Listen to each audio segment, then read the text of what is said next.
자, 시작을 해볼까요? 우리 계속 지금 그 켈러 시오리를 하려고 하고 있고요.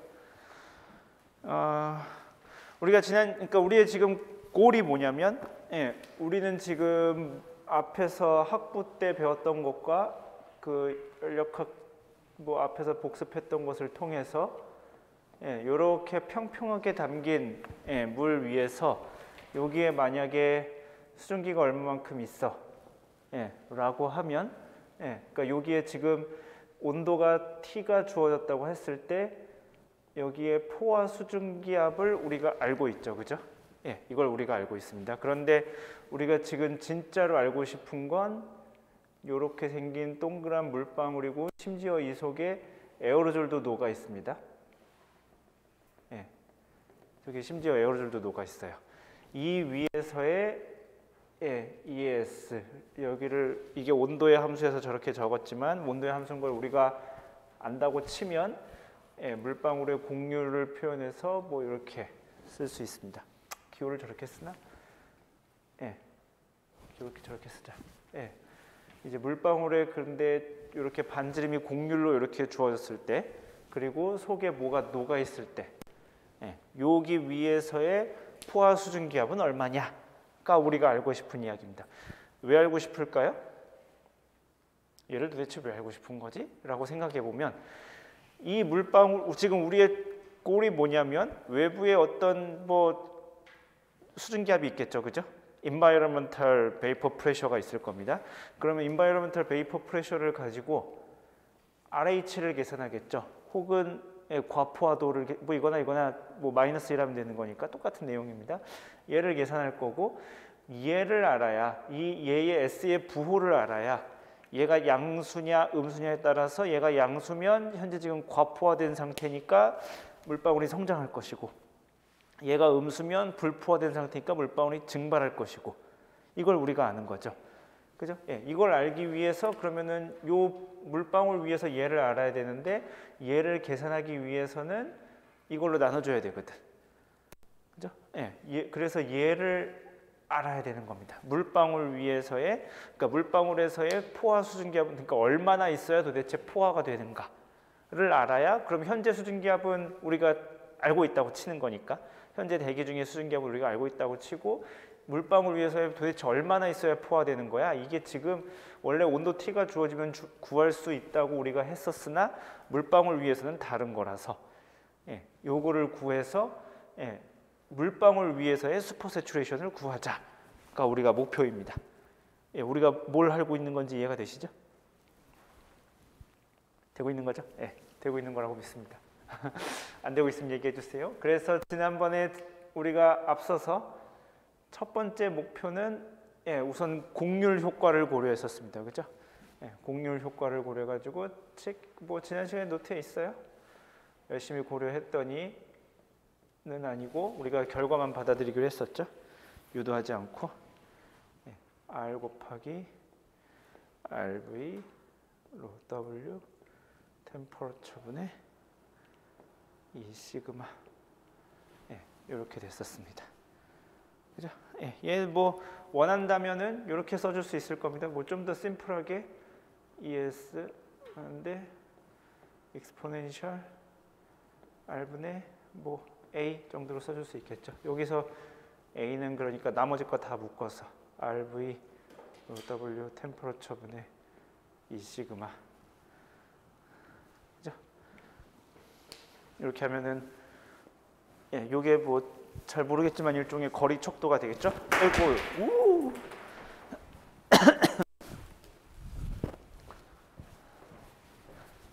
그죠? 왜냐하면은 R분의 A에서 뭐가 약분돼야 되니까 A가 보나마나 단위가 거리일 겁니다. 생각해보면 그러면은 요 A에, 지난 시간에 요 얘기는 안 했었으나 A에 따라서, A 값이 얼마 정도냐에 따라서 이 효과가 얼마나 될지가 결정이 되겠죠, 그죠? 무슨 말인지 이해가 되나요? A가 만약에 R보다 엄청 작아, 그러면은 이건 익스포넨셜 0에 근접하다는 소리죠. 익스포넨셜 0에 근접한 값이면 1의 값이 근접하겠죠. 그러면은 별로 변화가 없는 거죠, 그죠? A가 꽤 A가 꽤 그래서 크면 클수록 이 효과가 크게 나올 것이고, 예, 그러면은 요 효과가 되게 커지겠죠, 그죠? 무슨 말인지 이해가 되시나요? 예, 그렇게 될 겁니다. 그래서 요 A 값이 얼마냐를 실제로 계산을 해봐야 됩니다. 요 시그마가 지난번에 이야기했지만 7.5 곱하기 10의 마이너스 2승 줄 퍼 제곱미터고, 우리가 얘를 알고 있습니다. 461.51 줄 퍼 킬로그램 켈빈이고, 얘는 뭐 거의 데피니션에 가까우니까 1000kg 이것이고, 템퍼러처는 우리가 뭐 대충 온도 생각하면 되겠죠, 그죠? 예, 뭐 얼마 대충 300켈빈이라고 칩시다. 자, 시간을 드릴 테니까 계산해 보실래요? 이거 어느 정도쯤 되나요?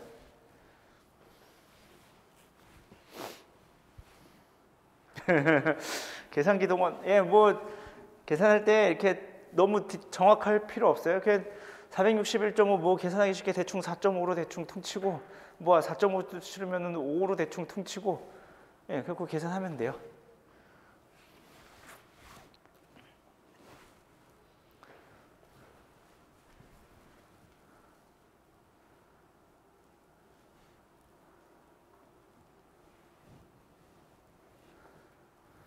대충 러프하게 뭐 정확하게 할 필요 없어요. 이거 5 대충 치고, 이거 그러면은 앞에 숫자만 치면 이거 15일 거고, 여기 7.5 곱하기 앞에 2 있어서 대충 얘도 15 대충 나오고, 그래서 뭐가 약분돼서 단위 하나만 나와요. 그러니까 되게 숫자가 예쁘게 나와요. 근사하면은.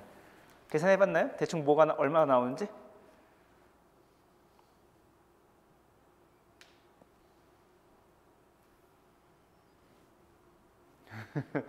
이런 거 계산하는데 오래 걸리면 안 돼요.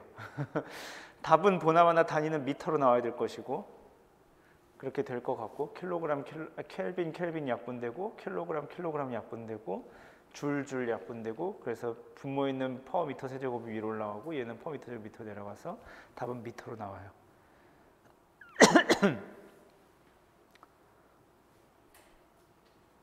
얼마?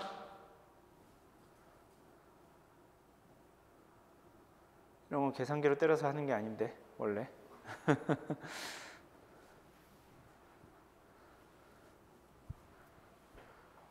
얼마인가요? 기다리고 있죠. 그냥 빨리 답을 얘기해라. 나는 적을 테니.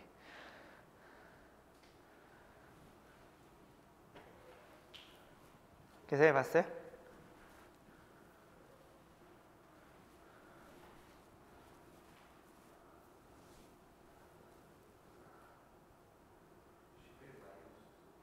(10의 마이너스 9승) 그죠? 예, 이게 러플리 10의 마이너스 9승 미터 정도쯤 나와요. 이 정도 되는 길이입니다. 예, 그러니까 머릿속에 그 정도 기억하고 있으면 돼요. 얘는 한 10의 마이너스 9승 정도쯤 되는 녀석입니다.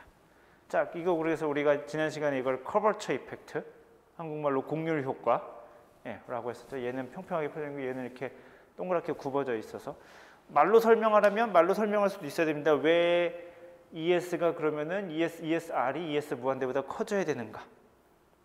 예, 수식에 의존하지 않고 말로 설명할 수 있어야, 예, 우리가 알고 있는 겁니다. 이해가 되시나요? 예, 그래야 얘를 우리가 이해하고 있는 거예요. 예, 이게 동그랗게 굽어 있으면은, 예, 탈출하기 쉽다고 그랬었죠. 예, 탈출하기가 쉬우니까, 예, 포화에 이르기 위해서는 주변에 그럼 수증기량이 더 많아야 되는 거죠. 예, 탈출하기 쉬우니까 더 많이 들어와야 되니까.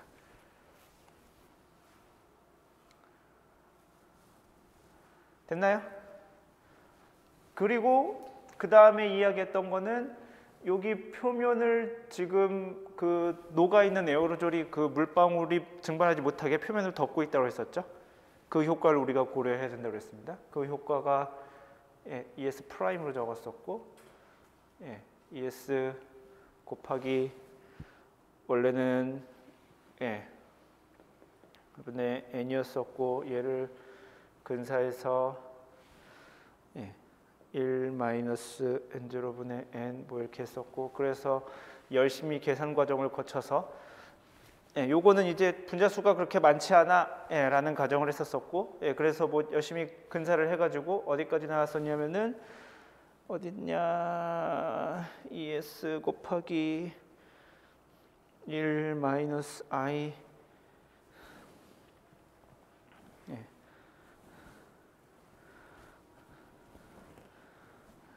MS분의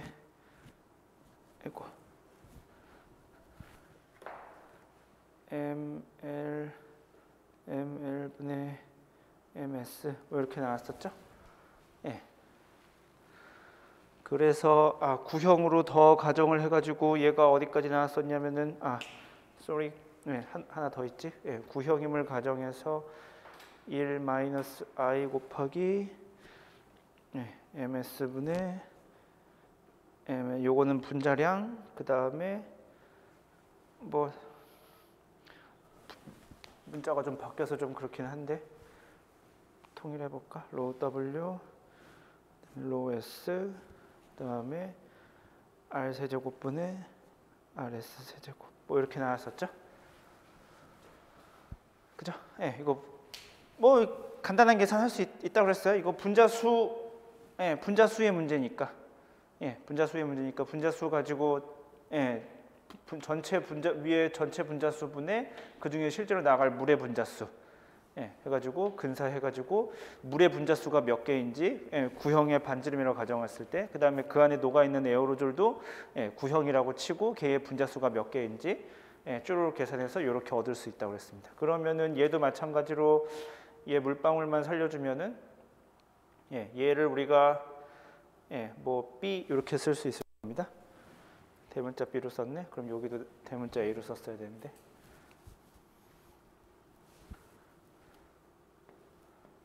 대문자로 쓰든 소문자로 쓰든. 얘도 B도 당연히 단위가 없겠죠? 그죠? 단위가 당연히 없을 겁니다. 생각해보면 분자량 같은 거고 밀도 어차피 같은 적이니까 약분해서 B는 없어질 겁니다. B는 숫자가 대충 어느 정도쯤 되게요? 당연히 에어로졸마다 달라지겠죠? 그죠? 당연히 에어로졸마다 달라지긴 할 겁니다. 그 황산암모늄, 그냥 황산이라고 쳐볼까? 황산암모늄 NH4 플러스하고 SO4 2 마이너스가 결합해서 요게 두 개 있고 SO4가 있는. 자, 이것도 한번 물어볼까? 얘 분자량 얼마죠?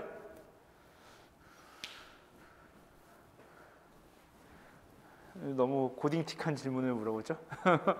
너무 고전적인 질문이라서. 얘 분자량 얼마죠?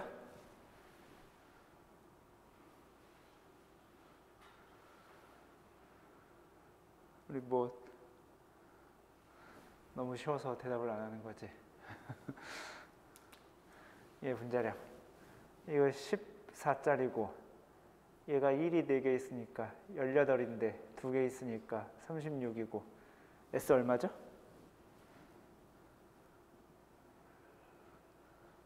S가 28 아니면 32인데 얼마였지? 5는 16이니까 얘가 64고 그럼 요거 합하면 100이고 28 아니면 30인데 제가 지금 정확하게 생각이 안 나요? 그럼 28 아니면 30이니까 30이라고 칩시다. 그럼 대충 130 정도쯤 되네. 그죠? 분자량이 대충 요게 지금 대충 130 정도쯤. 공개 분자량은 대충 얼마죠? 이거 물의 분자량이구나. 물의 분자량 H2O 18. 그죠? 18. 그 다음에 물의 밀도 1000. 그러면은 얘의 밀도는 얼마쯤 되게요? 전혀 모르죠. 이거는 대충 물하고 비슷해집니다. 한 1780 정도쯤 됩니다. 뭐 대충 한 1800 정도라고 치면은 여기서 한 실제로 곱하기 1.8쯤 되는데 얘는 얼마죠? 한 6분의 1 정도쯤 되죠. 그죠? 6분의 1에 6분의 1.8 정도니까 뭐 대충 한 3분의 1 정도쯤 되는 오더네요. 그죠? 아주 대충 아주 대충 그래서 한 0.3 정도쯤 되는 값이네요. 보통 이 정도쯤 됩니다. 한 0.3에서 0.5 정도. 그러니까 0.1에 러프하게 0.1에서 1 사이의 값을 가지게 될 겁니다. 자, 우리가 이게 지난 시간까지 우리가 이렇게 유도했던 바예요. 자, 그러면 이제 재료가 다 주어졌으니까 이제 합치면 됩니다.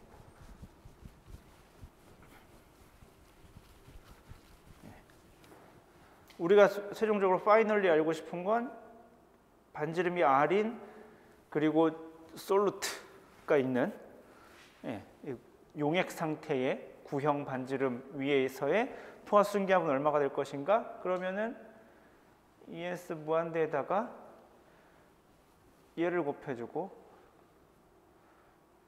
R분의 A를 해주고 그 다음에 얘를 솔루트 역할을 다시 곱해주면 되겠죠, 그죠?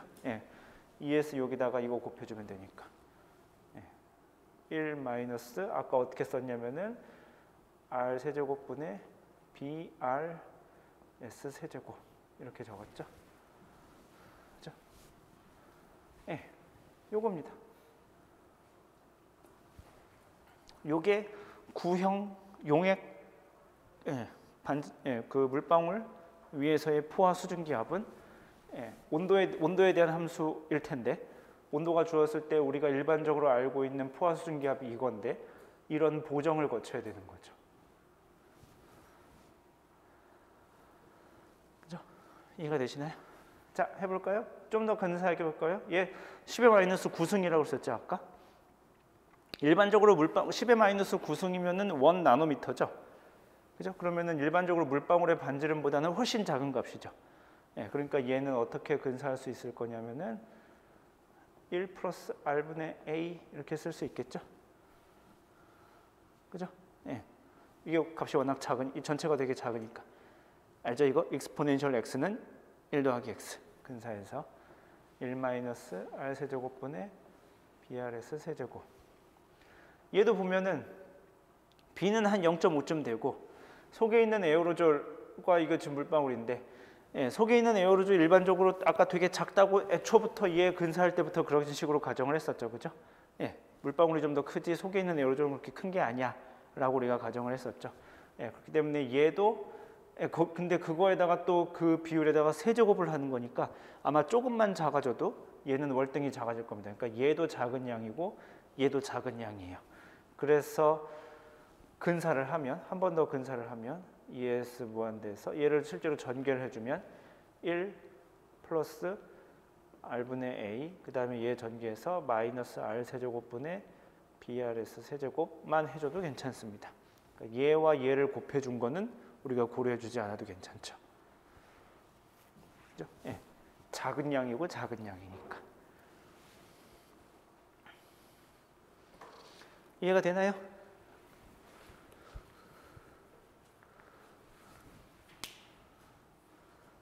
우리의 목표를 이룬 겁니다. 물방울 위에서의 포화 수증기압은 우리가 지금 이렇게 평평한 그냥 순수한 물 위에 포화 수증기압이 주어졌을 때 이런 식으로 고려를 해야 됩니다. 물방울에 여기 반지름이 여기 있고 그 다음에 여기 에어로졸의 크기에 대한 정보가 있고 그 에어로졸 자체에 대한 인포메이션은 B에 녹아 있고 그 다음에 이거 온도에 대한 정보가 지금 A 안에 있죠. 아까 요 A 계산할 때 여기 뭐 T분의 1 있었죠. 온도와 뭐 그 표면 장력 그런 거가 관련된 정보가 요 지금 A 안에 있습니다. 이해가 되나요? 자, 그럼 파이널리 자, 진짜로 우리가 알고 싶은 거는 과포화도죠, 그죠? 실제로 얘 그래서 RH가 얼마인 거야? 가 알고 싶다고 그랬었죠. 그죠? 얘는 정의상 이거가 되겠죠? 그죠? 그 다음에 우리가 Environmental Spot Saturation을 S 낫으로 적읍시다. 이렇게 적으면 되겠죠. 지금 물방울 위나 그냥 바깥이나 E는 똑같다고 보는 거고 당연히 수증기량에 의한 포화 수증기 현재 수증기압은 당연히 같은 거고 근데 지금 분모가 달라지는 거죠. 평평한 물 그냥 플랫한 순수한 물 위에서는 ES 괄호 열고 무한대인 거고 지금 물방울 위에서는 ES 프라임 괄호 열고 R인 거고 우리의 목표는 지금 얘를 그래서 얘를 이용해서 표현해 보자입니다. 자, 해봅시다. 그러면 1 더하기 S 저쪽에다 좀 적어야 되나?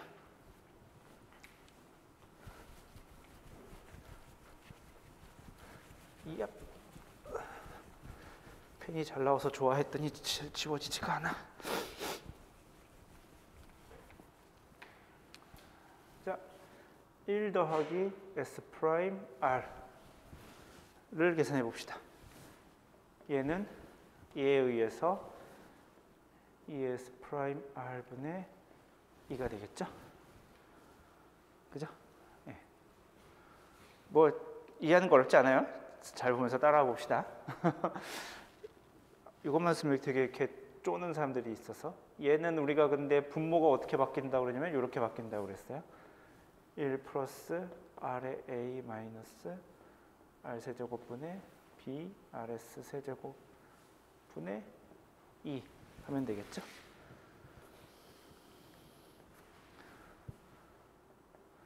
얘는 ES분의 얘를 이렇게 보면은, 얘는 얘를 이용해서 어떻게 된 거라는 걸 알 수 있냐면 1 더하기 S0이라는 걸 알 수 있죠. 그죠? 예. 그다음에 얘가 분모에 있으니까 이렇게 적어줄 수 있겠죠. 마이너스 R 세제곱분의 BRS 세제곱의 인버스, 이렇게 적어주면 되겠죠. 자, 그런데 여기서 지금 보면은 일단 얘하고 얘 전부 다 작은 양이라고 그랬었죠. 예.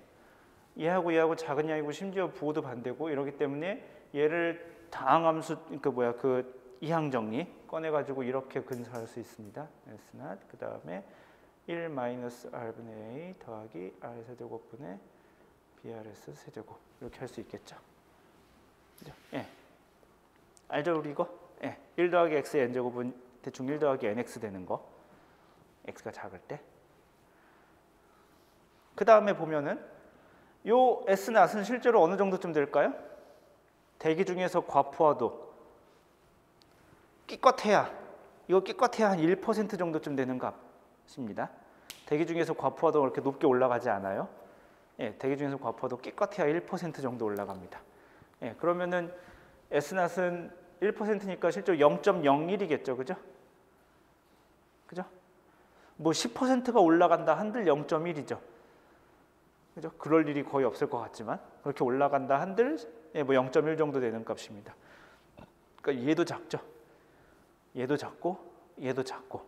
그러니까 전부 다 작은 것들을 전개하니까 이런 식으로 전개할 수 있습니다. 다 전개해서 이른바 퍼스트 오더만 살아남습니다.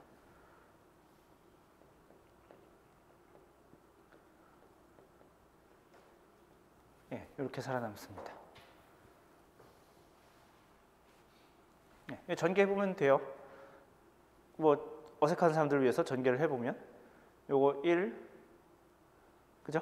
예, 그러니까 1차 근사까지만 살려주는 거예요. 항이들이 다 작으니까 1 될 것이고, 요거 하면 마이너스 R분의 2 나올 것이고, 이렇게 하면 더하기 R 세제곱분의 BRS 세제곱 나올 것이고, 이렇게 하면 S0 나올 거고, 이렇게 하면은 작은 항이니까 무시해주고, 얘랑 곱해도 작은 항이니까 무시해주고, 이렇게 항이 4개만 남는 거죠.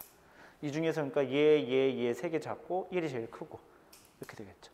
자, 그러면은 요걸 지금 열심히 전개해서 이렇게 나온 거니까 따라서 어떻게 쓸 수 있냐면 S 프라임 R이라는 건 S0 마이너스 R분의 A 더하기 R 세제곱분의 BRS 세제곱.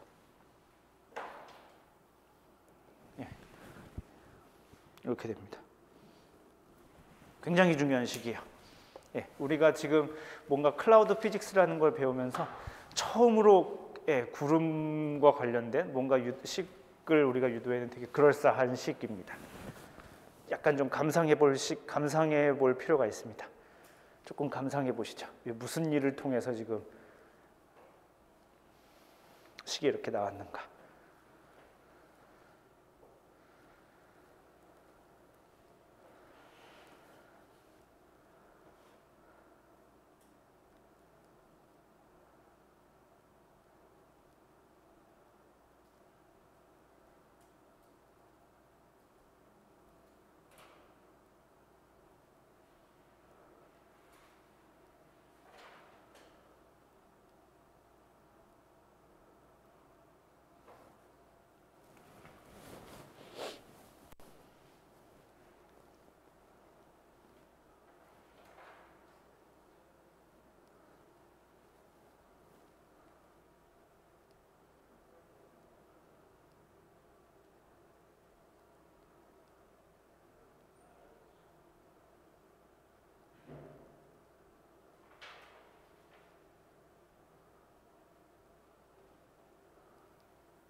아주 중요합니다.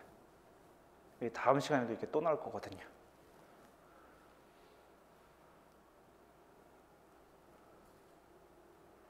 이게 책마다 조금씩 저기 한데 제가 지금 바뀐 책에 그러니까 지금 새로 우리가 고른 책에 거기서의 유도 전개 과정은 제가 디테일하게 들여다보진 않았는데 대부분의 경우에 좀 유도를 엉성하게 하는 경우가 있어요. 예, 이렇게 해야 제대로 하는 겁니다. 예, 그냥 막 근사시키는 경우가 있는데 예, 근사시킬 때마다 우리가 이유가 필요합니다. 1차 항을 살려준다든지 그런 식으로 계속 어떤 일관성을 지켜야 됩니다. 그래서 얘를 잘 째려보면 요게 그래서 아까 말했지만 요게 우리가 곡률 효과라고 불렀었고 영어로 커버처 이펙트, 얘는 우리가 용액 효과라고 한다고 했습니다. 솔러블 이펙트. 자, 곡률 효과에 의해서는 얘 아래 물방울 위에서의 RH가 내려가네요. 그죠? 예. 그러니까 머릿속에 그런 생각을 해야 됩니다. 물방울이 있으면 밖에서 90%야. 밖에서는 지금 RH가 90%인데 물방울 위에서는 물방울 그 근처에서는 80%인 거죠. 이런 식인 거야. 값이 낮아지는 거야. 왜 값이 낮아지냐면 물방울 표면에서는 이게 되게 더 탈출하기 쉬우니까 이게 잘못 생각하면 물방울에서 탈출하기 쉽다고? 그러면은 수증기량이 더 많으니까 그러면 RH가 올라가야 되는 거 아니야? 이렇게 생각할 수 있는데 지금 그렇게 되는 게 아니라 탈출하기 쉬워서 뭐 수증기가 많이 나올 수 있지만 그 수증기 분자 자체는 확 잘 퍼지는 겁니다. 휘리릭 잘 퍼지는 거예요. 공기 중에서. 그래서 어딜 가나 수증기량은 같다고 치는 겁니다. 지금 물방울 바로 위에서나 여기서나 물론 조금 나중에 보면 좀 달라질 수 있겠지만 어쨌든 지금 여기서 요걸 잴 때는 지금 그래서 그게 중요한 게 아니라 얘는 쉽게 탈출할 수 있기 때문에 물방울 주변에서는 얘가 포화에 이르려면 더 많은 수증기가 필요한 거죠. 그러니까 쉽게 탈출하는 거죠. 여기 밖에 것보다 쉽게 탈출하는 거예요. 쉽게 탈출한다는 건 이베포레이션 된다는 거잖아요. 생각해 보면은. 그죠? 물방울에서 물방울 수증기 분자가 탈출하는 거니까 얘는 이베포레이션 되는 과정인 거죠. 이베포레이션 되는 과정이 얘보다 물방울 위에서 잘 일어나는 거죠. 그 말인즉슨 RH가 조금 낮게 느껴진다는 거지. RH가 낮아야 이베포레이션 되는 거 아니야. 그죠? 무슨 말인지 이해가 되시나요? RH가 90%부터 80%가 이베포레이션이 증발이 잘 될 거 아니야. 70%면 증발이 더 잘 될 거고. RH가 제로면 가까운 낮으면 낮을수록 증발이 더 잘 되겠죠. 지금 그런 상황인 거죠. 솔러블 이펙트, 용액 효과에 의해서 RH가 올라가죠. RH가 올라가는 요걸 빼면은 그러니까 지금 바깥에서는 RH가 90%였는데 얘에 의해서 얘를 솔러블 효과를 고려하면 RH가 95%쯤 된다는 거지. RH가 95% 된다는 소리가 뭐냐면 증발이 안 일어난다는 소리죠. 그죠? RH가 높으니까 증발이 안 일어나는 거야. 증발이 왜 안 일어나는 거야? 무슨 말이야? 생각해보면은 이게 물방울 표면을 뭐가 덮고 있어서 에어로졸들이 덮고 있어서 그만큼 밖으로 못 나가게 하는 거지. 그러니까 증발이 더뎌지게 되는 거죠. 용액 효과에 의해서는. 그렇기 때문에 이게 상대적으로 RH가 높아지는 것처럼 나타나는 거죠. 높은 효과로. 무슨 말인지 이해가 되시나요, 이게? 생각이 좀 필요한가요? 그래서 이 두 효과를 고려해서 실제로 그 에어로졸이 녹아 있는 구형 물방울 위에서의 과포화도는 이런 식으로 계산이 되어야 됩니다. 자, 이제 여기서 이제 중요한 이야기를 할 건데, 요게 지금 이해가 되어야 돼요. 요게 잘 이해가 돼야 됩니다. 자, 그래서 동그라미 3번, 아까 우리가 동그라미 1번은 곡률 효과, 동그라미 2번은 솔루션 이펙트였고 동그라미 3번이 퀘러 커브라고 부르는 겁니다. 퀘러 커브에 대해서 할 건데 1936년 논문입니다.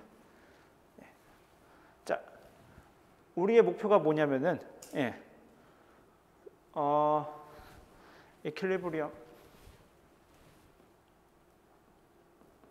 이퀄리브리엄 오너 솔루션들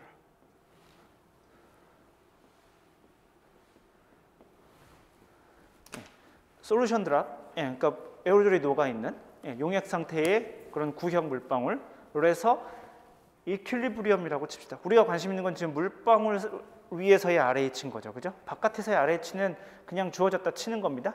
우리가 재는 거고, 이 지금 그랬을 때 바깥에서 RH가 막 움직여. 바깥에서 뭐 RH가 100%가 됐든 뭐 200%안 되겠구나. 110%가 됐든 뭐 90%가 됐든 해. 그런데 그게 지금 물방울 위에서는 느껴지는 RH가 다르다고 그랬었죠. 그죠? 이런 식으로 달라집니다. 그래서 결국에 우리가 알고 싶은 게 뭐냐면, 그러면 결국 이 바깥에서 RH가 몇 %일 때 이 물방울이 컨덴세이션을 할까 혹은 이베포레이션을 할까가 궁금한 겁니다. 예, 이게 우리가 지금 알고 싶은 거예요. 물방울 위에서 그러면 이제 그 경계선이 되는 언제 물방울에서 이퀄리브리엄이 되느냐가 중요할 텐데, 물방울에서 이퀄리브리엄이 되는 거는 저 S'(R'이 0이 되는 순간이죠. 그죠? 물방울 바로 거기에서의 RH가 0이 되는 순간이, 아니 RH가 100%가 되는 순간, 즉 과포화도가 0이 되는 순간이 균형점인 순간이죠. 그죠? 예, 그거보다 커지면 컨덴세이션이 일어날 것이고, 그거보다 작으면 이베포레이션이 일어날 것이고. 예. 그러면 S'(R'이 0이니까 요 식에서 S0 R분의 A 더하기 R 세제곱분의 BRS 세제곱이 0이 돼야 되는 거죠. 예, 그럼 따라서 어떻게 돼야 되는 거냐면 S0이 R분의 A 더하기 R분의 A 마이너스 R 세제곱분의 BRS 세제곱하고 같아져야 되는 거죠. 그죠? 이해가 되시나요? 예. 자, 물방울에 반지름이 주어져요. 그죠? 물방울에 반지름이 있을 것이고, 온도에 따라서 이게 상수 A가 결정이 될 것이고, 그 다음에 에어로졸에 따라서 B라는 인포메이션과 RS라는 인포메이션이 정해지겠죠. 이거는 에어로졸의 특징이고, 이거는 에어로졸의 크기고, 서로 다르죠. 그죠? 같은 에어로졸에도 크게 만들 수 있는 거니까. 그래서 상수를 좀 분리시킨 겁니다. 이게 책마다 어떤 데는 이걸 그냥 하나로 합치는 경우가 있어요. 그냥 R 세제곱분의 뭐 대문자 B 해가지고. 근데 저는 별로 좋게 보여지지가 않아서, 하나는 에어로졸의 특징이고 하나는 그냥 에어로졸의 크기 정보입니다. 자, 아무튼 지금 머릿속에 생각해보세요. 그 물방울이 있고 그 속에 뭐가 에어로졸이 녹아있고, 그 에어로졸에 얼마짜리가 녹아있는지, 우리가 무슨 에어로졸이 얼마짜리 녹아있는지 안다 치고, 그 물방울이 얼마짜리 안다 치면 지금 우변이 전부 다 계산이 되는 거죠. 그죠? 그랬을 때 S0이, 즉 Environmental Supersaturation, 그냥 바깥에서 그냥 평평한 물 위에서 재는 슈퍼세추레이션 값이 이 정도가 되어야 S'(R'이 0이 되고, 그래야 그 드랍플렛은 이퀄리브리엄 상태가 되는 거죠. 무슨 말인지 이해가 되시나요? 우리가 지금 하려는 바가 그거인 겁니다. 물방울이 언제 그러니까 요게 주어졌을 때, 이게 지금 물방울의 상태니까 이거는 우리가 다 아는 거예요. 물방울의 인포메이션 우리가 안다 치고, 그럼 외부에서 이게 얼마만큼 주어져야 얘가 0이 되느냐, 이퀄리브리엄 상태가 되느냐를 물어보는 겁니다. 오케이? 이걸 제가 아주 단골로 시험 문제를 내거든요. 이거 켈러 커브를 해석하세요. 그리고 시험 문제를 아주 단골로 이렇게 뭐 중간고사에도 냈다가 뭐 여러분들 논자시에도 냈다 그러는데, 이거를 말로 제대로 쓰는 사람이 한 명도 없어. 이해를 못하고 그냥 막 공식만 냅다 외우고 있는 거지. 이해를 하고 있어야 돼요. 이게 지금 무슨 짓을 하고 있는 건지. 물방울 위에서 물방울이 연력학적으로 균형을 이루고 있는 상태를 찾아 나서는 겁니다. 외부에서 슈퍼세추레이션이 어느 정도쯤 되어야, 인바이러먼탈 슈퍼세추레이션 부르는 값이, 혹은 이게 평평한 물 위에, 평평한 퓨어 워터에서 재는 슈퍼세추레이션 값이 얼마여야 실제로 물방울이 이퀄리브리엄이 될 것인가. 이해가 되시나요? 무슨 말인지? 인바이러먼탈 슈퍼세추레이션이라고 얘기하면 조금 좀 어폐가 있네요. 우리가 다음 시간에 배울 것하고도 조금 어폐가 있어서 그 용어는 좋지 않은 것 같고, 인바이러먼탈 슈퍼세추레이션이라는 표현보다는 평평한 퓨어 워터 위에서 재는 슈퍼세추레이션이 도대체 얼마여야 이 물방울이 성장할 것인가, 증발할 것인가. 아무것도 없다면 당연히 그게 그 S0이 0일 때 뭐 응결하고, 그러니까 0보다 크면 응결하고 0보다 작으면 증발하겠지. 예, 그런데 그게 물방울 위에서 달라지기 때문에 이런 일들을 하는 겁니다. 자, 그러면 얘가 이렇게 되면은 그래프를 그려볼 수 있죠. R에 대한 함수로 그래프를 그려볼 수 있습니다. S는. 자, 첫 번째 그래프를 그려볼까요? 얘는 지금 이렇게 되겠죠. 그죠? 플러스 R분의 A니까 이렇게 될 겁니다. 뭐 이런 거 그리는 법이에요. 그 다음에 이 뒤에 거는 이렇게 되겠죠. 그죠? 예, R세제곱분의 마이너스 R세제곱분의 something이니까. 자, R이 굉장히 0에 접근한다고 칩시다. R에 0이 접근한다고 치면은 얘는 플러스 무한 들어가고 얘는 마이너스 무한 들어가는데 둘이 싸우면 누가 이길까요? 앞에 게 이길까요? 뒤에 게 이길까요? 뒤에 게 이기죠. 왜냐하면 얘는 R분의 1이고 얘는 R세제곱분의 1이니까 상상해 보면 돼요. 뭐 한 10에 10, R이 뭐 10에 마이너스 10승 정도라고 해볼까요? 그러면은 R이 10에 마이너스 10승이면 요 첫 번째 텀은 10에 10승이죠. A 이런 거 빼버리면 10에 10승 텀이죠. 얘는 근데 10에 30승 되겠죠. 예, 그러니까 얘가 훨씬 더 큽니다. 예, 그러니까 R이 요 0에 근접할 때는 얘가 이겨요.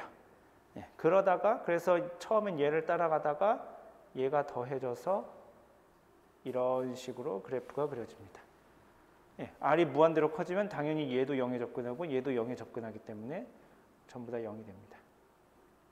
물론 지금 이렇게 위로 올라올 것이냐 이거는 요 A와 B에 따라 달라지겠죠. 이게 이렇게 되는 수도 있겠지.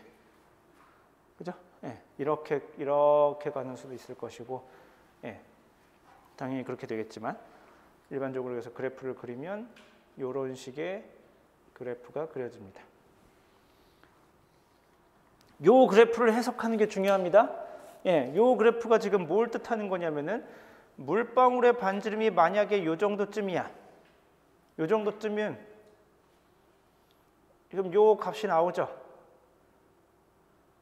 그죠? 요 값이 나오죠. 이 값이 무슨 지금 이 S-낫이 뭘 뜻하는 거냐면 여기서 R 나실 때 S-낫이 요걸 뜻하는 게 뭐냐면은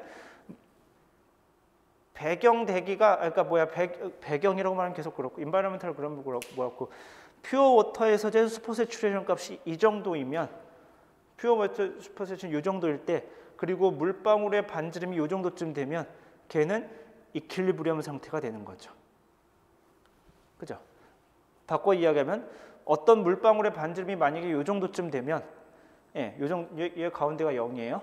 걔는 인바이러먼탈 퓨어 워터에서 슈퍼 세츄레이션이 이 정도만 되면 이퀄리브리엄 상태가 되는 겁니다. 무슨 말인지 이해가 되시나요? 예. 이 정도가 S-낫이 이 정도가 되면은 S 프라임 R이 0이 되는 겁니다. 그러니까 요 커브를 따라서는 전부 다 지금 S 프라임 R이 0이 되는 값들을 우리가 커브로 찍은 거죠. 점으로 찍은 거죠. 예. 물방울의 반지름이 만약에 이 정도쯤 되면은 물방울의 반지름이 이 정도쯤 되면은 걔가 이퀄리브리엄 상태가 되기 위해서는 슈퍼 세츄레이션 값이 이 정도쯤 돼야 되는 겁니다. 이해가 되시나요? 그러면은 우리의 상식적으로 생각해 볼 때 R이 무한히 커지게 되면 이런저런 효과들이 다 없어져야 되죠. 그죠? 뭐 곡률 효과들 R이 무한히 물방울이 엄청 커지면 그냥 플랫한 워터랑 다를 게 없잖아. 그죠? 그러면은 뭐야 곡률 효과 없어질 거고 에어로졸 있어봐야 되게 코딱지만큼 있을 테니까 그런 효과도 없어지겠죠. 예, 그러니까 걔네들을 만약에 없애놓고 나면 R이 무한대로 커지게 되면은 언제 얘가 평형을 이룰 것인가? 퓨어 워터 슈퍼 세츄레이션 0일 때 평형을 이루겠지. 그죠? 그러니까 R이 무한대로 커지면 이 값이 0에 접근하는 거죠. 이해가 되시나요? 무슨 말인지? 예. 그러니까 지금 요 효과가 서로를 드라마틱하게 바꾸고 있다는 걸 그리고 이해를 해야 됩니다. 만약에 우리가 이게 없어 라고 한다면 그래프는 그냥 이렇게 생겨야 되는 거죠. 예, 그렇다는 소리는 R이 되게 작아. 그러면은 걔가 균형점을 이루기 위해서 슈퍼 세츄런 값이 외부에서 슈퍼 세츄런 값이 엄청 높아야 되는 거죠. 이거 우리가 처음에 배웠죠. 그래서 퓨어 워터끼리는 퓨어 워터에서는 물방울이 형성되지 않아라는 말이 여기에 지금 이 그래프를 보고도 알 수 있습니다. 말이 좀 그렇지만 이 그래프에 나타납니다. R이 작으면 작을수록 밖에 외부 슈퍼 세츄레이션이 무한히 커져야 되는 상황이 발생하죠. 근데 지금 그렇게 되지 않을 수 있었는 거는 요 용액 효과 때문에 그렇습니다. R이 작으면 R이 작을 때 요것 때문에 이렇게 급격하게 다시 내려가 가지고 슈퍼 세츄레이션 값이 오히려 여기는 음수여도 이제 이게 평형 상태가 될 수 있는 거죠. 이해가 되시나요? 이게 무슨 말인지? 얘를 우리가 켈러 커브라고 합니다. 그러니까 요 커브는 우리가 어떻게 그릴 수 있냐면은 만약에 A하고 B하고 R에 S라는 정보가 주어지면 요 커브를 그릴 수 있겠죠. A는 다시 뭐의 함수였냐면은 A는 템퍼러처 함수였었고 얘는 에어로졸 얘하고 얘는 에어로졸 인포메이션이었었죠.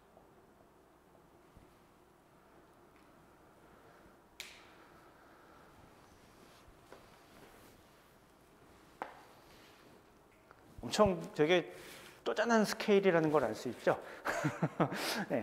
기후나 이런 스케일에서 보자면 전지구에서 뭐 구름이 생기네 마네 무슨 뭐 전지구 서큘레이션이 뭐 로스비 웨이브가 어떻고 뭐 헤들리 셀이 어떻고 막 이렇게 하는 와중에 있는데 바른 한대 쪽에서는 그 조그만한 물방울 하나 갖다 놓고 지금 걔 위에서의 뭐 포화가 어떻네 뭐네 이런 이야기를 하고 있는 겁니다.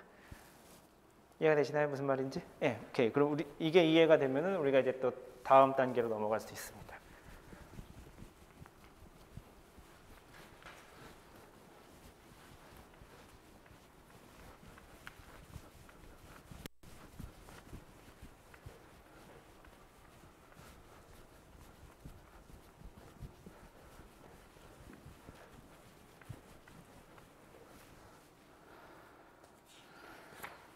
자, 켈러 커브를 우리가 따로 놓고 봅시다. 다시 한번 그려봅시다. 켈러 커브를 R에 대해서 S난 이렇게 주었다고 칩시다. 그러니까 얘 지금 이 커브는 지금 S낫이 R분의 A 마이너스 R 세제곱분의 BRS 세제곱이라는 그래프를 그린 겁니다. 다시 한번 말하지만 얘는 반지름이 R인 물방울이 이퀄리브리엄 상태가 되기 위해서는 슈퍼 세츄레이션 값이 얼마여야 하는가를 물어본 겁니다. 그때 그 슈퍼 세츄레이션은 퓨어 플랫 워터에서 잰 슈퍼 세츄레이션. 당연히 물방울 위에서의 슈퍼 세츄레이션 당연히 0이죠. 균형을 이루고 있는 거니까. 그죠? 제 말이 무슨 말인지 이해가 되시나요? 균형을 이루고 있다고 했으니까 물방울에서 슈퍼 세츄레이션은 당연히 0인 거고 지금 여기서 말하는 S낫은 순수한 그리고 평평한 물 위에서 잰 슈퍼 세츄레이션 값이 도대체 얼마여야 이 물방울이 평형을 이룰 것인가 하는 이야기입니다. 자, 여기서 우리가 여기 꼭지점을 R 스타라고 하고 R1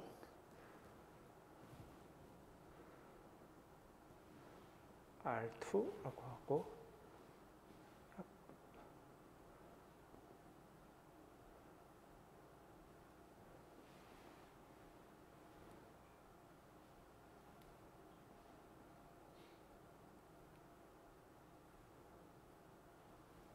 여기를 S1, S2, 그다음에 S 스타라고 합시다. 자, 요 동그라미 1번 상황을 한번 볼까요? 여기가 동그라미 1번, 여기가 동그라미 2번 상황입니다. 자, 1번 상황을 한번 볼까요? 자, 만약에 외부에서 있는 슈퍼 세츄레이션이 S1이었다고 칩시다. 그러니까 지금 그냥 말을 쓰기 귀찮으니까 외부 슈퍼 세츄레이션 합시다. 외부 슈퍼 세츄레이션 S1이라고 칩시다. 자, 그러면은 물방울 반지름이 R1인 거는 딱 균형을 이루고 있는 상태죠. 그죠? 물방울 R1이면 균형을 이루고 있습니다. 자, 요 R1이 균형을 이루고 있어요. 그런데 이 물방울이 어쩌다가 조금 커졌다고 칩시다. 어쩌다가 그래서 얘 물방울이 수증기를 얻었어. 조금 더 커졌다고 칩시다. 그러면은 R1에서 조금 더 커지겠죠. 그러면 얘가 평형을 이루기 위해서는 슈퍼 세츄레이션 값이 더 높아져야 되겠죠. 근데 슈퍼 새추레이션 값은 변하지 않았어. 그냥 물방울이 어쩌다 조금 커진 거예요. 예, 그러니까 아이고 R1에서 R1 플러스 뭐 조금 커진 상황이라고 쳐봅시다. 예, 그러면은 요건 지금 말을 이해하는 게 중요해요. 수식으로 설명하지 않아요. 예, R1에서 조금 커지면 얘가 평형을 이루기 위한 슈퍼 새추레이션 값이 여전히 같이 증가하죠. 그러면은 근데 이건 평형을 이루기 위한 슈퍼 새추레이션이에요. 그죠? 근데 지금 슈퍼 새추레이션가 안 변했어. 그러면은 물방울이 조금 커지면 얘는 지금 과포화 상태가 되는 건가요? 불포화 상태가 되는 건가요? 둘 중에 하나 찍으면 되죠? 과포화 상태가 되는 건가요? 불포화 상태가 되는 건가요? 불포화가 되는 거예요. 예, 이해를 잘 하고 있다면은 대답을 이렇게 할 수 있어요. 예, 이게 지금 포화가 되기 위해서 수증기압 그러니까 이퀄리브리엄 상태가 되기 위한 수증기압이 증가하거든. 근데 외부에서는 안 변했거든. 예, 그렇다는 소리는 수증기압이 더 필요한데 안 변했어. 그러면 얘는 불포화 상태가 되는 거죠. 그러면 증발해야 되겠죠. 불포화 상태니까. 그러면은 R1에서 지금 R1, S1에서 균형점이었었는데 얘가 이렇게 물방울이 조금 커지면 반지름이 감소해야 돼요. 증발해야 되는 거니까. 그죠? 그러니까 물방울이 R1에서 조금 임의로 커졌다면 다시 R1 쪽으로 돌아와야 되죠. 이해가 되시나요? 거꾸로 R1에서 물방울이 조금 작아졌다고 칩시다. 예, 물방울이 조금 작아졌어. 물방울이 조금 어쩌다가 얘가 뭐 몇 놈이 탈출해가지고 갑자기 조금 작아졌다 쳐. 그러면은 포화가 되기 위한 수증기압이 작아지죠. 그런데 현재 지금 수증기압은 변하지 않았어요. 그죠? 예, 그런데 얘가 포화 상태가 되기 위한 혹은 이퀄리브리엄 상태가 되기 위한 수증기압이 낮아졌어. 근데 외부는 그대로야. 그러면 얘는 지금 과포화 상태가 되겠죠. 그러면 음결에서 성장을 해야 되겠죠. 무슨 말인지 이해가 되시나요? 그러면은 반지름이 조금 감소하면은 반지름이 증가해야 되는 상황이 돼요. 그죠? 예, 뭐 굳이 여기다가 적자면 얘는 뭐 단계가 쭉 있습니다.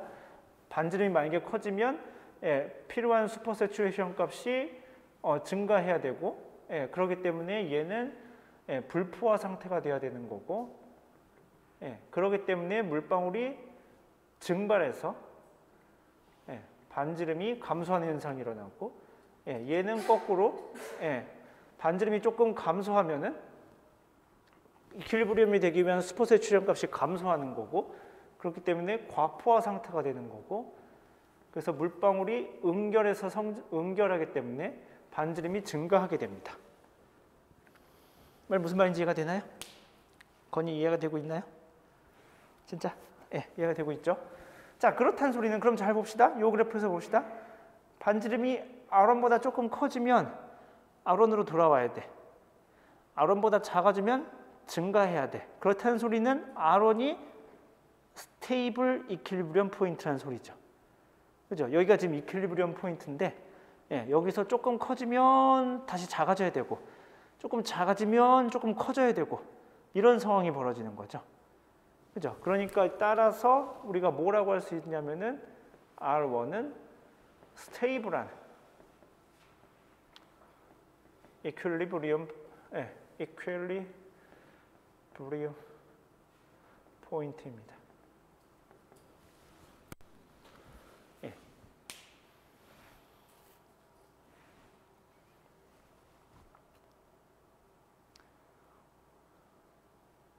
무슨 말인지 이해가 되시나요? 그러니까 그러니까 여기 있는 것들은 지금 다 이퀄리브리엄 포인트인 거예요, 그죠? 그러니까 평형을 이루고 있는 상태인 거예요. 평형을 이루고 있는 건 맞는데 평형에서 물방울 상태가 조금 변했다 치면 어떻게 변할 것인가가 궁금한 거예요, 지금. 그거를 가지고 얘가 스테이블하냐, 언스테이블하냐를 나누죠, 우리가 보통. 이거랑 똑같은 거예요. 이거 또 여기다 가만히 놔두면 안 움직이고 얘도 가만히 놔두면 안 움직이는데 얘 밀면 얘는 다시 이쪽으로 오니까 얘는 스테이블하고 얘 밀면 이쪽으로 쭉 가니까 언스테이블하고 지금 그 얘기를 하는 겁니다. 지금 여기서 여기는 다 지금 다 평형인 상태예요. 그러니까 가만히 냅둔다면 외부 슈퍼 새추레이션이 가령 S1 값이야. 그러면 물방울 반지름이 R1인 녀석들은 가만히 냅두면 안 변하는 거예요. 예, 가만히 있으면 얘는 안 변해. 예, 그런데 뭐 안에 랜덤 모션들이 있을 테니까 어쩌다가 얘가 가만히 있는데 뭔가 이렇게 요동에 의해서 플럭추에이션에 의해서 얘가 조금 커져. 그렇다 치면 다시 R1으로 감소해야 되는 거죠. 예, 어떤 플럭추에이션에 의해서 얘가 조금 증발했어. R1보다 작아졌으면 다시 R1으로 돌아와야 되는 거예요. 응결해서. 예, 그러니까 외부 스포 세츄레이션이 S1이면 물방울 반지름이 R1인 녀석들이 엄청 많이 돌아다닐 수 있겠죠. 무슨 말인지 이해가 되시나요? 이해가 되는 상황인 거죠. 지금 그러니까 요쪽 지금 여기 지금 꼭지점에 있는 것 요쪽 상황은 다 똑같겠죠, 그죠? 예, 뭐 여기나 다를 게 없겠죠. 예, 이게 지난 시간에 그 물어봤던 헤이즈입니다. 예, 그렇게 치면 얘가 지금 요 점에도 지금 같은 논리를 적용할 수 있을 거 아니에요, 그죠? 예, 슈퍼 세츄레이션 값이 그러니까 음수여도 무언가 스테이블한 반지름이 존재하는 거죠, 그죠? 예, 그러니까 지금 바깥에 RH가 100%가 아니야, 뭐 한 90%쯤 돼. 예, 그렇다 지금 그러니까 과포화도가 음수야. 그렇다 하더라도 걔 상태에 지금 평형인 상태가 되는 물방울이 있는 거죠. 그리고 걔네들은 스테이블하죠. 예, 그러니까 걔네가 잘 증발하거나 혹은 더 커지거나 하지 않는 거죠. 그 상태에서. 바깥 슈퍼 세츄레이션이 지금 100%가 안 됐는데, 예, 그렇게 지금 존재하는 입자들을 우리가 예, 연모 입자, 헤이즈 파티클이라고 부릅니다. 예, 그래서 누군가 이제 설명해 줄 수 있는 거죠. 왜 RH가 100%가 안 됐는데 대기 중에 물방울이 존재하지? 걔네 다 증발해서 없어야 되는 거 아니야? 라고 말한다면 여러분들은 이제 오늘 배웠으니까 야, 예, 사실 그래서 이렇게 되는 거야. 예, 그리고 걔네들은 심지어 물방울이 다 고만고만의 크기가 예, 라고 설명해 줄 수 있는 거죠. 이해가 되시나요? 무슨 말인지? 예, 그렇습니다. 자, 2번 포인트에 대해서 한번 이해해 봅시다. 2번 포인트에서는 무슨 일이 벌어지는지 R2S2. 저기도 지금 이퀄리브리엄 포인트긴 하죠, 그죠? 이퀄리브리엄 포인트입니다. 자, R2에서 반지름이 조금 증가했다고 칩시다. R2에서 반지름을 조금 얻었어. 여기가 지금 균형점이에요. 근데 반지름이 조금 커졌어. 그러면 얘는 포화가 되기 위한 수증기압이 내려가죠. 그죠? 포화가 대한 수증기압이 내려갑니다. 근데 지금 바깥은 안 변했어. 포화가 되기 위한 그 수증기압은 내려갔어. 예, 그러면 얘는 지금 과포화 상태가 되는 건가요? 불포화 상태가 되는 건가요? 과포화가 되죠. 예, 과포화가 되면 응결해서 성장해야 되죠. 예, 반지름이 조금 더 커지면 반지름이 더욱더 증가해야 돼요. 와우! 예, 얘가 무슨 일이 있어서 반지름이 조금 커지면 반지름이 더 커져야 되는 거지. 그죠? 예, 이런 일이 벌어집니다.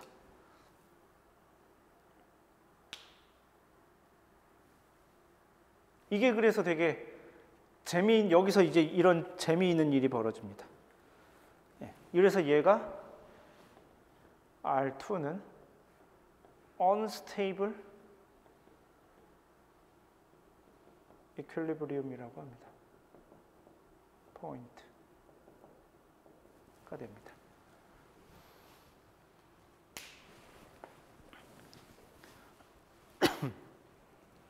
자, 이 상황이 지금 무슨 상황인지 이해가 되시나요?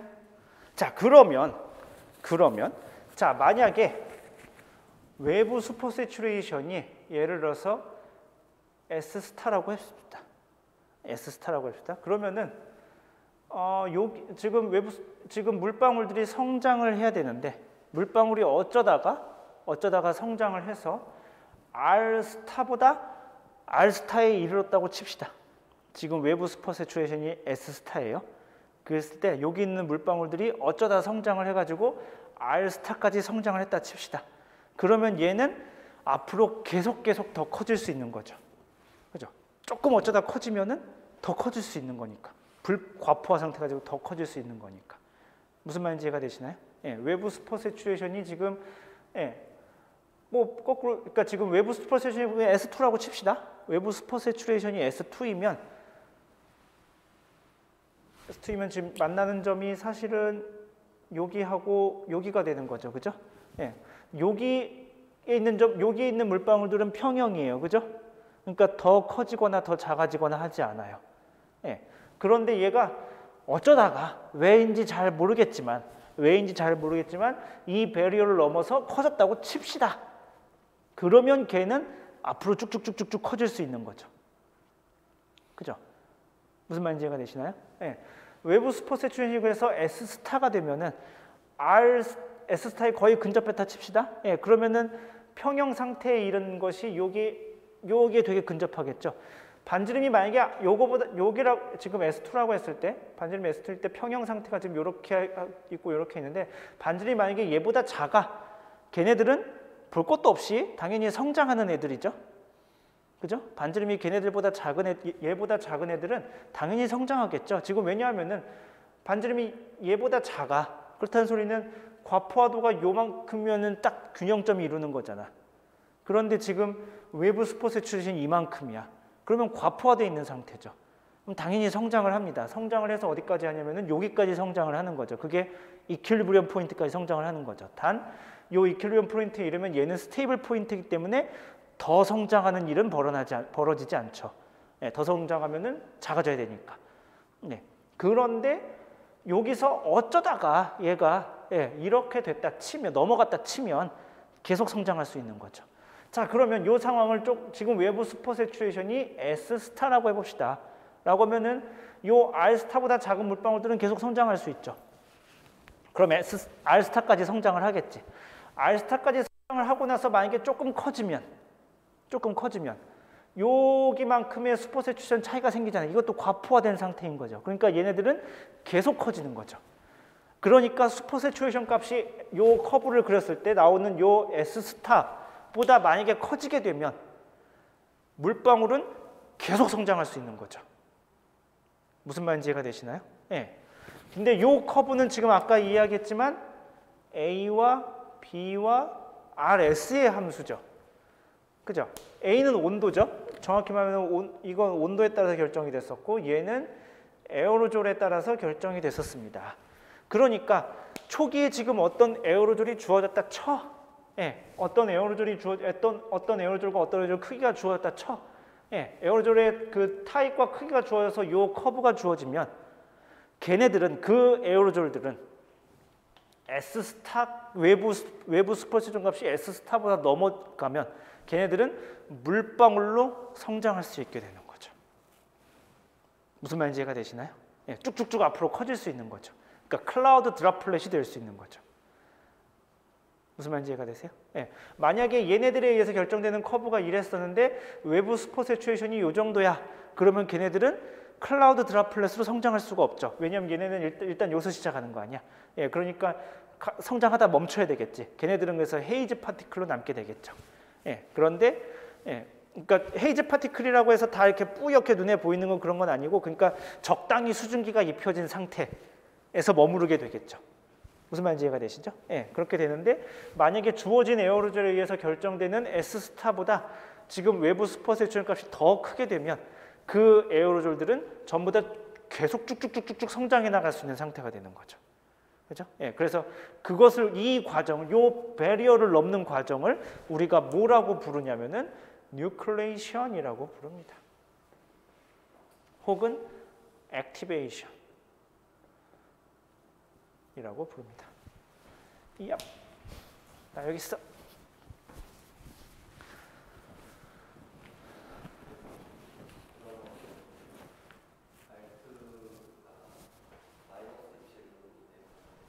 예, 그렇죠. 한번 생각해 볼까요? R2가 만약에 반지름이 조금 작아지면 어떻게 될까요? 여기 있는 것들이 조금 작아졌어. 그러면은 얘는 포화가 되기 위한 수증기압이 요만큼인 거죠.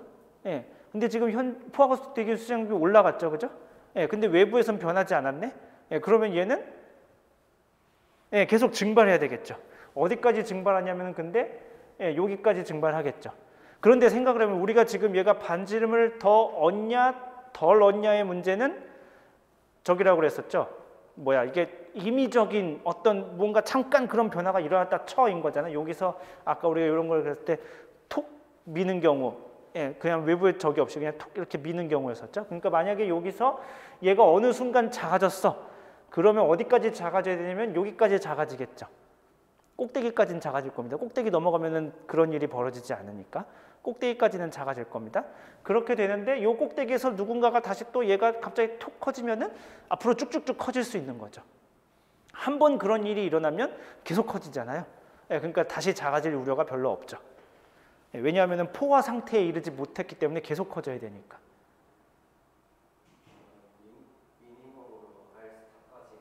예, 그렇죠. 그런데 거기서도 만약에 걔가 갑자기 어떤 요동이 생겨서 조금 커지면 그 다음부터는 쭉 커져야 되잖아요. 볼 것 없이 계속 차이는 계속 양수니까. 그죠? 예, 그러니까 실제로 R스타에 머무르게 되는 드랍은 없는 거죠. 예, 그러니까 R스타에서 항상 이렇게 요동이 생기는 거죠. 이게 조금 커질 수 있고 조금 작아질 수 있는데 조금 작아져봐야 R스타에서 막히고 거기서 만약에 조금 커지면은 쭉 무한히 커지는 방향으로 가는 거니까. 그러니까 여기서 이런 거예요. 아까 이런 건데 여기서 밀면 당연히 우르르 이쪽으로 가는 거고 이쪽으로 밀면 우르르 가는 거예요. 그런데 여기서 지금 여기 막혀 있어. 예, 그러면은 갔다가 이쪽으로 다시 오는 거는 별일 아니었으니까. 예, 어쨌든 다 랜덤한 상황에 의해서 다 어쨌든 다 오른쪽으로 가게 되겠죠. 무슨 말인지 이해가 되시나요? 예, 그래서 결국엔 다 오른쪽으로 가게 됩니다. 즉 반지름이 커지는 상황으로 가게 됩니다. 이해가 되나요? 무슨 말인지? 예.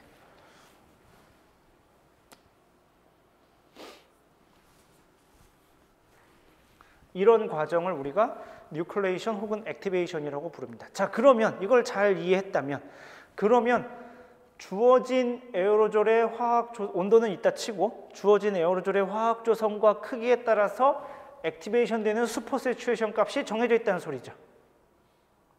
그죠? 무슨 말인지 이해가 되시나요? 예, 주어진 에어로졸에 어떤 에어로졸이 주어졌어. 어떤 에어로졸이 얘는 예서 뭐 황산 암모늄이야. 그리고 얘는 크기가 얼마짜리야. 그러면 슈퍼 세츄레이션이 얼마가 이상이 되면은 얘네들은 전부 다 드랍으로 성장할 수 있어. 라고 되는 거죠. 무슨 말인지 이해가 되시나요? 예, 그렇게 되는 거죠. 이해하고 있는 건가 지금? 이해하고 있는 거 맞죠? 예, 그렇게 되는 겁니다. 자, 그러면은 우리가 지금 요런 그래프를 그리면 항상 여기서 지금 뭐가 제일 궁금할 거냐면 그래서 R 스타와 S 스타를 구할 수 있겠죠.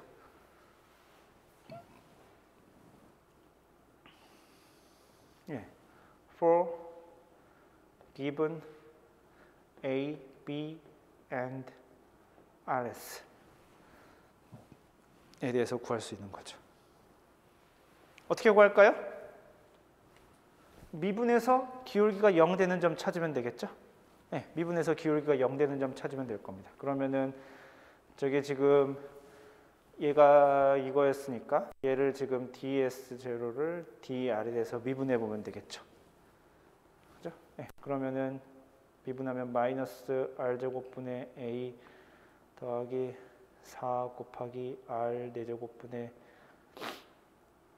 4니 3이니 3이지 3 BRS의 세제곱이 0이 되는 점을 찾으면 되겠죠? 그죠? 이해가 되시나요? 네. 그러니까 요걸 열심히 풀면 되는 거니까 네. R 스타는 어떻게 되냐면 루트 A분의 3B RS의 세제곱 그 다음에 S 스타는 루트 27B RS의 세제곱 분의 4A 세제곱입니다. 계산해 보세요. 시험적으로 해야지. 네, 이렇게 되겠죠. 그러니까 지금 다시 말해주면 A, B, RS가 주어지면 A, B, RS가 주어지면 슈퍼 세츄레이션 값이 요거 혹은 그거보다 커지게 되면 걔네 그 에어로졸들은 전부 다 드랍으로 성장할 수 있게 되는 거죠. 액티베이션 될 수 있는 거죠. 그죠? 이해가 되시나요? 에어로졸이 크면 클수록 지금 어떻게 되죠? 이게 작아지겠죠. 그죠? 그러면 S가 작아지죠. 그렇다는 소리는 더 작은 값에서 액티베이션 되겠죠. 그죠? 요 그래프에서도 우리가 이해할 수 있었습니다. 왜냐하면 요 그래프는 지금 얘지만 얘와 얘의 합이었었죠. 얘가 지금 에어로졸 파트였었고 얘가 곡률 파트였습니다. 에어로졸이 더 커지면 커질수록 이 음수 파트가 더 커지겠죠. 그죠? R 세제곱분의 BRS 세제곱이니까 RS가 커지면 얘네들이 더 커지겠죠. 그렇다는 소리는 요 그래프가 점점 더 아래로 내려와야 되겠죠. 음수항이 더 커지니까. 그죠? 요게 점점 더 커지면 얘가 점점 더 커지면 얘가 점점 더 내려와야 될 거 아니야. 그죠? 그러니까 아래로 내려오겠죠. 그 말인즉슨 여기 뭐야? 이게 과포화되는 요 S 스타가 점점 작아진다는 소리겠죠. 그죠? 그렇기 때문에 더 큰 에어로졸이 더 낮은 슈퍼 세츄레이션 값에서 뉴클레이션 될 수 있는 거죠. 그러니까 큰 에어로졸 먼저 뉴클레이션 되는 거죠. 그리고 얘는 우리가 말로 생각해보면 당연합니다. 얘는 곡률 효과 때문에 지금 안 되는 상황이었기 때문에 에어로졸 크면 클수록 거기에 물방울이 쉽게 더 달라붙을 수 있겠죠. 왜냐하면 점점 더 평평해지는 효과가 되는 거니까. 무슨 말인지 이해가 되시나요? 요게 우리의 핵심 첫 번째 아주 중요한 결론입니다. 요게 퀼러 시오리입니다. 얘를 가리켜서 우리가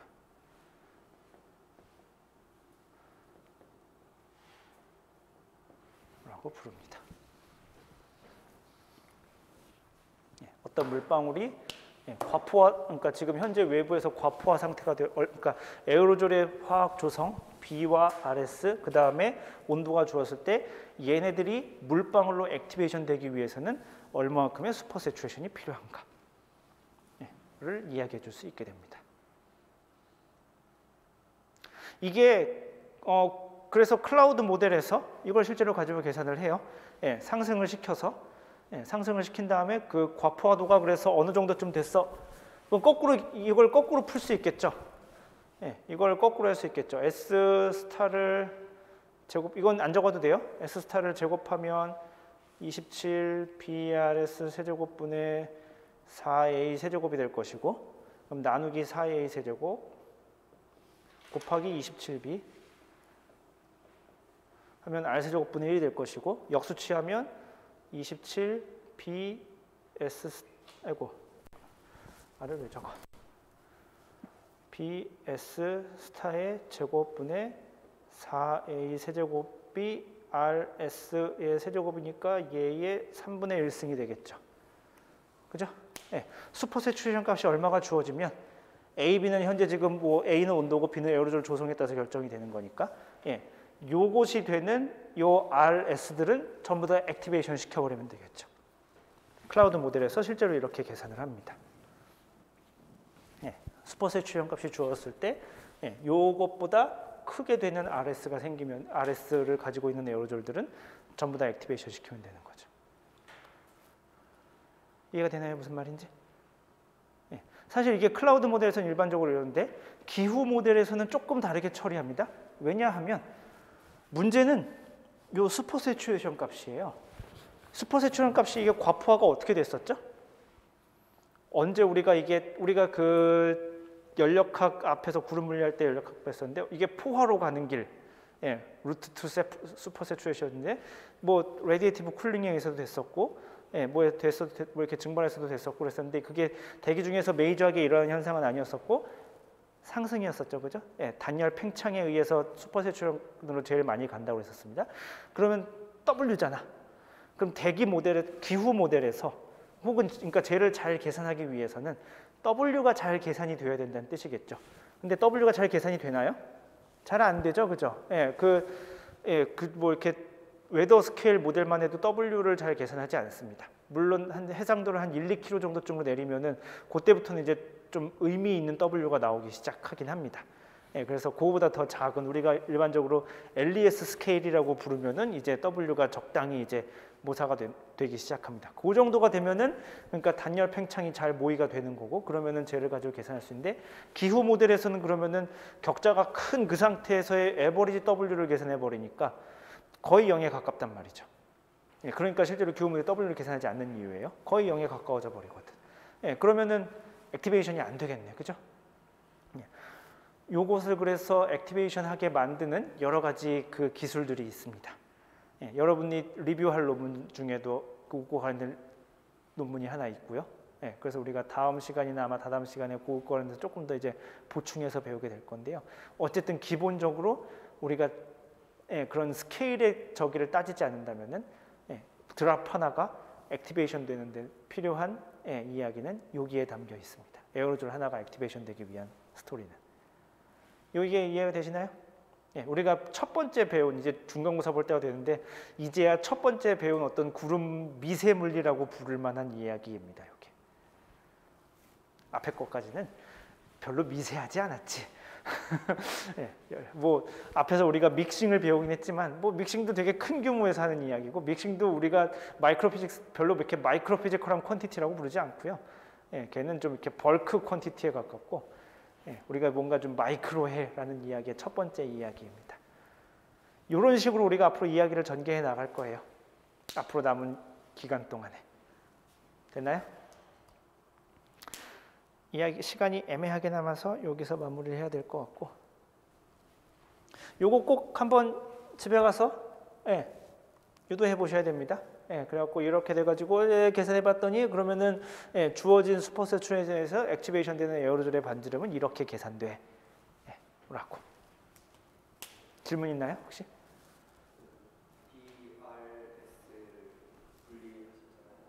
DRS? BRS? 예, 요거. 예.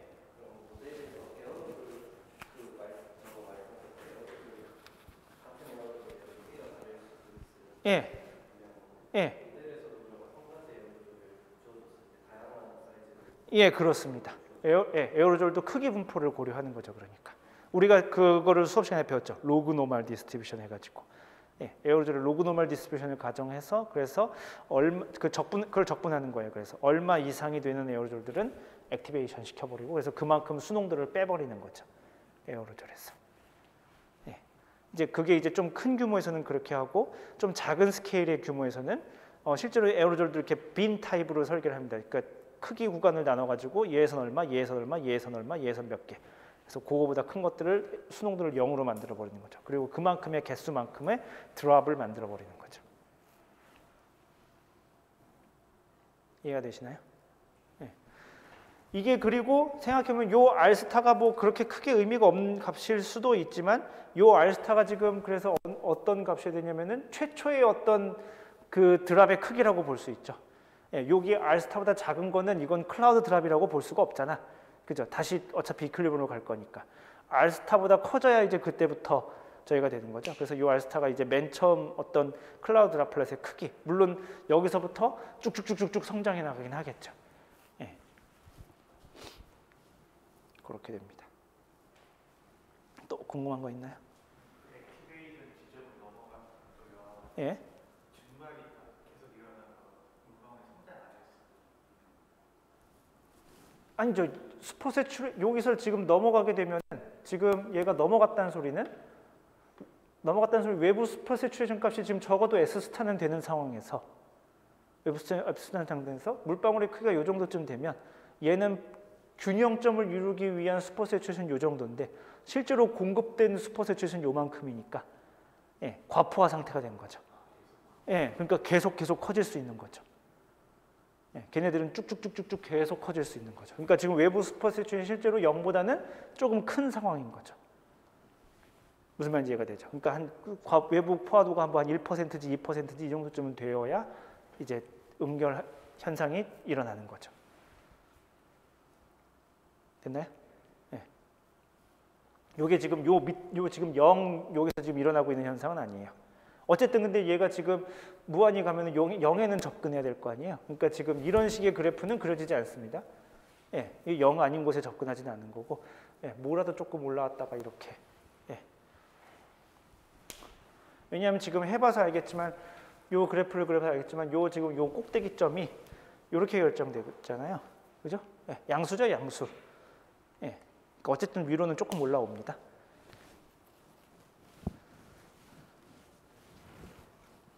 그러니까 무언가 포화가 되려면 어쨌든 RH가 외부 RH가 100%보다 조금은 넘는 현상이 벌어져야 됩니다. 조금은 넘는데 요만큼 넘으면은 그러니까 아주 조금 넘으면은 RS가 되게 큰 녀석들만 액티베이션 될 수 있겠죠. 이게 커지면 커질수록 작은 녀석들도 액티베이션 될 수 있겠죠. 그래서 이제 어려운 문제를 내야지라고 제가 맘먹는다면은 에어로졸의 크기 분포를 준 다음에 그게 뭐야 여러 개를 섞으면 그렇게 되는 거죠.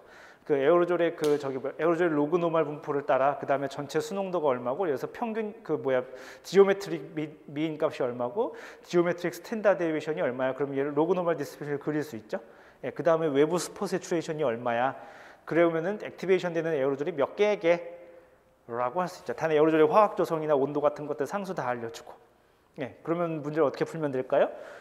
열심히 유도를 해가지고 요까지 나온 다음에 그러면은 A 나오고 A 알고 B 알고 스포 세츄레이션 값 아는 거니까 크리티컬 레디어스 값을 아는 거죠. 그러면은 에어로졸의 크기 분포가 뭐 이렇게 돼 있다고 칠 때 이렇게 돼 있다고 칠 때 여기가 RS RS 제곱은 스타쯤 되겠지. 요거가 되는 에어로졸을 계산하는 거죠. 수농도를. 그래서 로그 노멀 분포를 주고 RS 스타부터 무한대까지 NRDR을 적분하는 거지. 이러면은 이게 액티베이션 되는 드랍의 개수가 되는 거죠. 계산하려면은 힘들어서 못하겠지만 어쨌든 어떻게 계산하는지는 알아 정도쯤은 우리가 이해를 해야 됩니다. 이해가 되는 거죠? 사실 이게 그룹 물리의 첫 번째 시작입니다. 액티베이션이 돼야 그 다음에 뭔가 하든가 말든가 하지. 다음 시간부터는 얘네가 액티베이션 됐다 치고 그래서 액티베이션 되는 것들이 어떻게 더 성장하냐에 대한 이야기를 할 건데요. 시험 끝나고 나서 할 거니까 공고했던 대로 월요일 날은 수업이 없고 목요일 날 저녁 7시에 이 자리에서 시험 보겠습니다. 네, 수고했습니다.